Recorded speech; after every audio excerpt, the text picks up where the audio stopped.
안녕하십니까. 오늘은 캐나다에서 유튜브 말씀을 올립니다. 이 공간의 제한을 받지 않고 사는 삶을 조금 맛보는 것 같습니다. 이번 주는 선악과에 대해서 말씀드리려 합니다. 대부분의 종교는 사람의 현재 상태를 문제가 있다고 진단하고 그 문제의 근원이 무엇인지 그리고 문제가 해결된 이상향을 제시합니다. 사람은 누구나 사랑하며 살기 원하고 행복하고 싶고 평화롭게 지내고 싶어 합니다.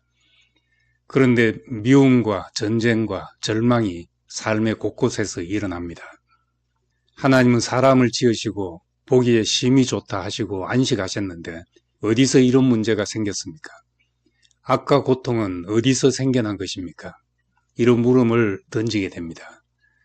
성경은 이것을 선악과를 먹었다는 상징으로 표현했습니다. 음식도 먹는 것이지만 지식도 먹는다고 표현을 합니다. 마음의 양식, 영혼의 양식이라는 말과 비슷한 표현입니다. 사람의 혼은 좋아 보이는 것을 받아들여 자기화하는 능력이 있습니다. 그러므로 무엇이 좋아 보이는지가 그 사람의 인격에 큰 영향을 미칩니다.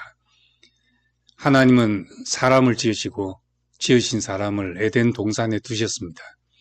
그리고 각종 나무의 열매를 원하는 대로 먹게 하셨지만 한 가지 선악을 알게 하는 나무의 열매를 먹지 말라고 하셨습니다. 그리고 먹는 날에는 반드시 죽을 것이다 라고 경고하셨습니다. 그런데 뱀이 와서 하와를 유혹할 때는 그 말이 달라졌습니다. 너희가 절대로 죽지 않을 것이다. 이는 너희가 그것을 먹는 날에는 너희 눈이 열려서 너희가 선과 악을 아시는 하나님처럼 될 것을 하나님께서 아시기 때문이라고 정반대의 말을 했습니다. 사람이 선악과를 먹기에 앞서 성경이 뱀을 소개하면서 가장 교활하다고 한 것은 사람이 속을 수밖에 없었다고 변명의 여지를 주는 말씀입니다. 저는 어릴 때 집에 혼자 있는데 도둑이 와서 용돈을 주며 저에게 심부름을 시키고 집에 있던 선풍기와 다리미 등 그 당시에는 귀했던 물건들을 훔쳐갔습니다. 저는 훔쳐간 줄도 모르고 있다가 부모님이 집에 돌아와서야 도둑 맞은 줄을 알게 됐습니다. 부모님은 저에게 왜 어리석게 속았냐고 야단치지 않고 도둑이 저를 해치지 않은 것만으로도 다행이라고 말해 주었습니다. 도둑이 와서 아이를 속이려 한다면 얼마든지 속일 수 있고 해치려고 한다면 얼마든지 해칠 수 있기 때문입니다. 사람은 가장 간교한 자에게 속았습니다. 거짓에 속은 것입니다. 말씀을 깨닫고 나면 지난 날이 속아서 산 날들로 발견이 됩니다. 하와는 뱀의 말을 듣고 선악을 알게 하는 나무를 보니 그 나무의 열매가 먹기에 좋고 눈으로 보기에도 좋으며 지혜롭게 할 만큼 탐스럽게 보였습니다. 사람은 믿고 싶은 것을 믿는다고 합니다. 속이는 말이지만 그 말이 더 좋아 보여서 선악과를 먹었다고 말합니다. 선악과를 먹은 이후 아담과 하와는 뱀이 말한 대로 눈이 밝아졌는데 자신의 벌거벗음이 보였습니다. 창세기 2장에서 본래는 벌거벗었어도 부끄러움이 없었다고 했는데 선악과를 먹은 후 부끄러움이 생겨서 무화과 잎으로 옷을 만들어 입었다고 했습니다.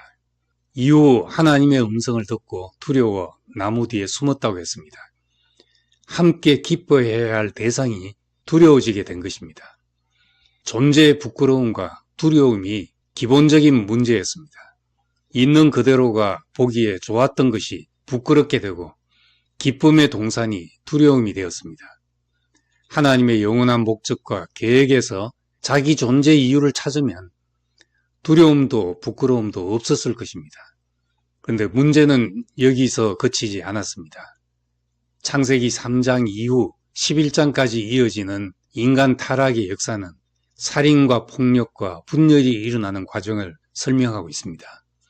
선악을 아는 지식이라고 했는데 선악을 분별하지 않고 어떻게 세상을 살아갈 수 있겠습니까?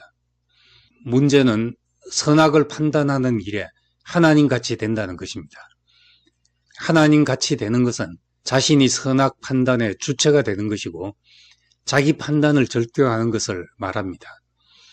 선과 악의 판단은 사람의 입장에 따라 다를 수밖에 없는데 사람이 자기 판단을 절대화하면 다른 사람의 판단과 충돌하게 되고 사람에 대한 미움이 따라오고 결국 세상의 어떤 관계라도 파괴될 수 있습니다.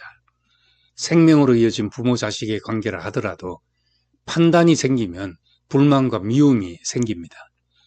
따라서 어떤 인간관계라도 잘잘못을 따지다가 무너질 수 있다는 것입니다.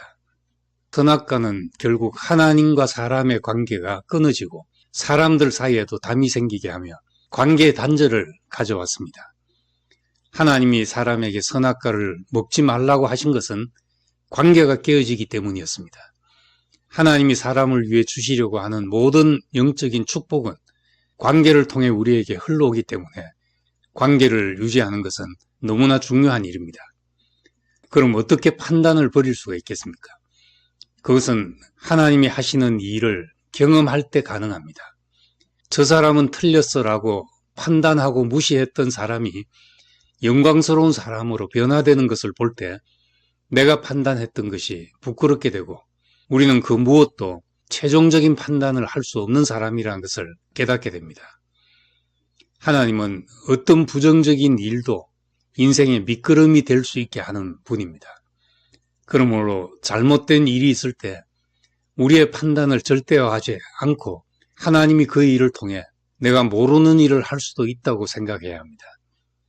또한 우리는 다른 사람의 잘잘못을 안다고 하더라도 내가 저 사람의 위치에 있으면 나도 그럴 수 있는 사람임을 기억해야 합니다. 선과 악의 판단이 필요하지만 관계보다 소중하지는 않습니다.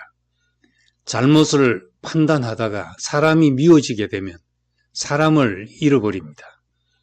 필요한 일을 하기 위해 가장 소중한 것을 잃어버릴 때도 있습니다. 중요한 일 때문에 가장 중요한 것을 놓칠 수도 있습니다. 옳음도 중요하지만 관계는 더 소중한 것입니다. 우리 모두 관계 속에서 사람을 살리는 사람이 되고 풍요로운 축복을 누릴 수 있는 사람이 되기를 소망합니다. 감사합니다.